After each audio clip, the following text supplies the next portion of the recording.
ঢাকা কক্সবাজার ঢাকার জন্য একটি মনের মতো স্লিপার বাস পেয়েছি। আমি 2016 সাল থেকে কক্সবাজার স্লিপার বাস দিয়ে আসা যাওয়া করি, কিন্তু মনের মতো একটি স্লিপার বাস পাইনি। আপনারা আমার চ্যানেল দেখলে দেখতে পারবেন নতুন নতুন বাসের রিভিউ ভিডিও আছে। শুধু কন্টেন্ট বানানোর জন্যই নতুন নতুন বাস আমি ট্রাই করিনি। আমার কমফোর্টটা আমার কাছে বেশি ইম্পর্ট্যান্ট। এই কমফোর্ট খুঁজতে গিয়ে যখন আমি নতুন বাস ট্রাই করেছি, সেই বাসটা কেমন লাগলো সেটা তুলে ধরার জন্যই আমি রিভিউ ভিডিও বানিয়েছিলাম। একটা স্লিপার বাসে মূলত আমি 5টা জিনিস খুঁজি। প্রথম হচ্ছে ফ্ল্যাট বেড। ঢাকার মধ্যে যেসব বাস আছে তার অনেকগুলো বেড হচ্ছে এরকম কার্ভ করা আছে মাথার সাইডটা দিয়ে। কার্ভ বেডগুলোতে আমার আসলে একটু ঘাড়ে প্রবলেম হয়, একটু ব্যাক পেইনের প্রবলেম হয়, একটু বয়সের ব্যাপার আছে। তো বাস যখন ব্রেক করে তখন আমার মনে হয় যে আমি স্লিপ করে একটু সামনের দিকে চলে আসি, এতে করে আমার ঘুমে ব্যাঘাত ঘটে। 2, বালিশ। বালিশটা আসলে যদি খুব নরম হয় তখন মনে হয় যে আমি বেডের সাথে একদম মিশে আছি।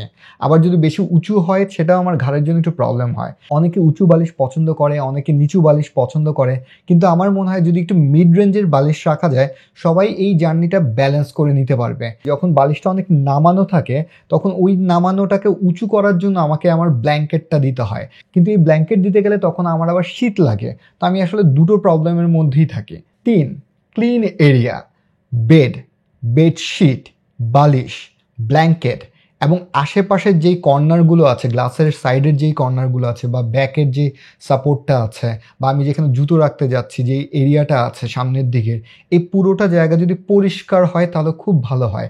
আমরা স্লিপার বাসটা চাই আসলে প্রপার ঘুমের জন্য, যাতে আমি কক্সবাজার নামার পর আমি একটা ফ্রেশ ফিল করি এবং আমি তখন থেকে মুভ করতে পারি। 4, ঝাঁকি অনুভব করা। আমার কাছে মনে হয় আপার বেডের ভিউটা অনেক বেশি সুন্দর, জানালা থেকে আমি একটা খুব সুন্দর ভিউ পাই। লোয়ার বেডে সেম লেভেল মনে হয় এবং মনে হয় যে একটু নেমে আছে, তাই আপার বেডটা আমার কাছে সবচেয়ে বেশি অ্যাট্রাকটিভ মনে হয়। কিন্তু অনেক বাসেই আপার বেডে ঝাঁকি বেশি লাগে এবং লোয়ার বেডে একটু ঝাঁকি কম লাগে। 5, এসি ব্যান্ড। যেই পোর্শনটা দিয়ে আসলে এসির বাতাসটা আসে, এই পয়েন্টটা অনেক ক্ষেত্রে দেখা যায় যে ভাঙা আছে বা কাজ করছে না। আমি যদি কমাতে চাই কমছে না, বা ভাঙা থাকার কারণে টিস্যু দিয়ে জায়গাটা বন্ধ করে রাখতে হচ্ছে। এছাড়া তো এখন স্লিপার বাসের মধ্যে মোবাইল চার্জার থাকে, টিভি স্ক্রিন থাকে, কিন্তু টিভি স্ক্রিনটা আমার কাছে অতটা ইম্পর্টেন্ট লাগে না।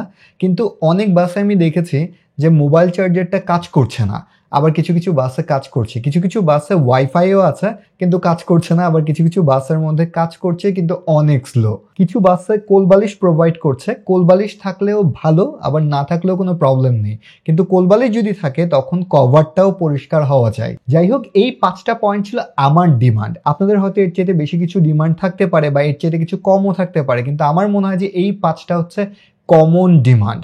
আমি পেয়েছি একটি স্লিপার বাস যেই বাসটা আমার এই 5টা ডিমান্ড ফুলফিল করে। চলুন এবার এই বাসটা সম্পর্কে জেনে নেই।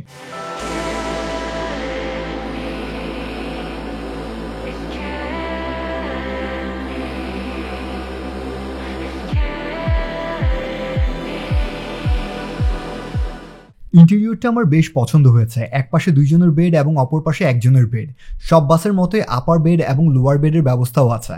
নিচে রেড কার্পেট আছে। শ্যামলী বাস অলওয়েজ রেড, অরেঞ্জ এবং গোল্ডেন কালার ফোকাস করেই তাদের ইন্টেরিয়রটাকে সাজায়। পর্দাগুলো বেশ সুন্দর, গ্লসি ভাব আছে, একটা পশ লুক দিচ্ছে। চারপাশে চোখ ঘুরিয়ে সবকিছু পরিষ্কার মনে হচ্ছে। এর একটি মেজর কারণ হচ্ছে বাসের সব প্যাসেঞ্জারকে খালি পায়ে বাসে উঠানো হয়। বাসে ওঠার সময় জুতোগুলোকে পলিতে করে নিয়ে নিতে হয়, এতে করে বাসের ভিতরে ধুলো ওড়ার কোনো চান্সই থাকে না। কোলবালিশের কভারটা কালারফুল, ব্ল্যাঙ্কেট পরিষ্কার এবং বালিশটা মিড সাইজের। 2 জনের বেডে 2টি কোলবালিশ দেওয়া আছে এবং সিঙ্গেল বেডে 1টি কোলবালিশ দেওয়া আছে। বেড হেডটাও সুন্দর, আপনি যদি বসে হেলান দিয়ে থাকতে চান আরাম করে বসে থাকতে পারবেন।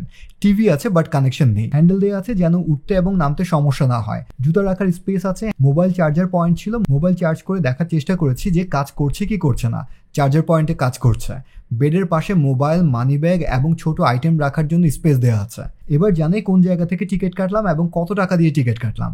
আমি একটা ট্রাভেল এজেন্সি থেকে টিকিটটা কেটেছি। আপনারা চাইলে সরাসরি শ্যামলীর কাউন্টার থেকে টিকিট কাটতে পারবেন। কি অবস্থা দাদা? ভালো আছেন? কক্সবাজার থেকে ঢাকা যাচ্ছি, তো আজকে টিকিট কাটার জন্য আসছি হচ্ছে Raju Saint Martin travels agency. Cox's Bazar এই আসা যাওয়ার মধ্যে ওনার সাথে পরিচয় হয়েছে, ওনার কথাবার্তা আমার ভালো পছন্দ হয়েছে। তো এর মাঝে আমরা ওনার থেকে কয়েকবার টিকিট নিয়েছি, যেমন আজকে এবার ঢাকা থেকে আসার সময় ওনাকে ফোন দিয়ে আমরা টিকিটটা নিয়েছি। রাজু ভাই, রাতের বেলার জন্য স্লিপার বাস লাগবে। এর মধ্যে ঢাকা থেকে আসার সময় আমি কুমিল্লার ব্রেকের টাইমে আমি খেয়াল করছি যে আপনার শ্যামলীর স্লিপার আছে, নতুন মনে হয়। আমি চেক করি না এখনো। আমি একটু চেক করে দেখি আমি টিকিটটা পাচ্ছি কিনা। আচ্ছা, আজকে রাতে এনআরের একটা বাস রয়েছে রাত 9টায়, শিয়ামুল এনআর ট্রাভেলস, ওই বাসটাই দিতে পারবো। আর গাড়িটা লোয়ারের সিট লাগবে, আর হচ্ছে গাড়িটাও ভালো আছে, হাইগার গাড়ি। হাইগারের কি কয়টা সিট লাগবে আপনার? 3টা লাগবে। 3টা লাগবে। লোহারের স্যার ওই ফার্স্ট সিটগুলো দিব। ফার্স্ট সিট বলতে হচ্ছে এই প্রথম দিকে, হ্যাঁ হলে ভালো। 3টা পাচ্ছেন স্যার। হ্যাঁ, এরপর কি 9টার পরে কি ওদের বাস আছে স্যার? অন্যান্য বাস আছে স্যার, স্লিপার নেই, একটাই স্লিপার স্যার। প্রাইস কত এখন ওদের? স্যার প্রাইস হচ্ছে স্যার 2000 টাকা প্রাইস আছে। আমি আপনার থেকে সর্বোচ্চ স্যার 1500 টাকা করে রাখবো স্যার। 1500 রাখতে পারবেন পার পারসন? আপনার জন্য স্যার আবার এমনি হলে স্যার আর 200 টাকা করে বাড়াই দিতে 1500 করতে পারবেন হচ্ছে পার পারসন। আচ্ছা, তাহলে 1500 করে। আপনি জানেন ওদের সার্ভিসটা ভালো তো? স্যার ভালো স্যার। এখন সারা বাংলাদেশের সর্বপ্রথম তো ভালো মানের গাড়ি হচ্ছে শ্যামলী গাড়ি। আমি শ্যামলীর বিজনেস ক্লাসটা ওদের পছন্দ, তো সেই ক্ষেত্রে। আচ্ছা ঠিক আছে, তাহলে আমার একটা কাজ করেন, আজকে রাতের তাহলে 9টার টিকিট, 3টা করবেন লোয়ারে, 2টা আর সিঙ্গেল একটা, আর 1500 করে, তাই তো? আচ্ছা ঠিক আছে, ওকে। যদি কোনো প্রয়োজন পড়ে এরকম, ওনার যে ট্রাভেল এজেন্সিটা আছে সেটা হচ্ছে আপনার বাসের টিকিট, প্লেনের টিকিট, তারপর হচ্ছে শিপের, সেন্ট মার্টিনের জন্য শিপ, বা যদি কক্সবাজারের মধ্যে হচ্ছে ডে ট্রিপের প্ল্যান থাকে সেটাও আপনারা এখান থেকে করতে পারবেন। স্বপ্নিল সিন্ধু আছে পাশে, স্বপ্নিল সিন্ধু ঠিক পাশে হচ্ছে যে রাজু ট্রাভেলস, আর এদিকে একটা সুপার শপও আছে। দাম কি যেন বললাম? নূর সুপার শপের পাশে হচ্ছে এটা। তো ইজিলি যদি দরকার পড়ে আর কি। Thank you. দেখা হচ্ছে আবার পরে, আবার কক্সবাজার আসলে ইনশাআল্লাহ দেখা হচ্ছে। Thank you. ভালো থাকবেন স্যার। Thank you. বাসের ইন্টেরিয়র এবং পুরো সেটআপটা দেখে মনটাই ভালো হয়ে গিয়েছিল। মনে মনে ভাবছিলাম একটা জম্পেশ ঘুম দিব আজ। রিসেন্টলি আমি খেয়াল করেছি কক্সবাজার থেকে ঢাকা আসার সময় কোনো বাসই প্যাসেঞ্জারদেরকে পানীয়ের বোতল দেয় না। কেন দেয় না এই কথাটা জিজ্ঞেস করব বলে মনে থাকে না। আপনারা কেউ জানলে কমেন্টে জানাবেন কেন পানি দেওয়া হয় না। আমি কোনো ঝাঁকি ফিল করিনি, এত আরামের ঘুম দিয়েছি যে মাঝে আর ঘুম ভাঙেনি। বৃষ্টির কারণে রাস্তায় অনেক জ্যাম ছিল এবং ড্রাইভার একটু স্লো চালিয়েছে, কিন্তু আমাদের একটু বিরক্ত লাগেনি। বাস থেকে নামার সময় মনে হচ্ছিল যদি আরও 1 ঘন্টা বাসে থাকা লাগতো তাহলেও বিরক্ত লাগতো না। আর একটু ঘুম দিয়ে দিতাম কোলবালিশটাকে নিয়ে। এবার অপেক্ষায় আছি এই বাসটাকে আবার এক্সপিরিয়েন্স করার জন্য। আমি লোয়ার বেডে ছিলাম, এবার আপার বেডটাকে এক্সপিরিয়েন্স করে আপনাদেরকে জানাতে চাই কেমন লাগতো।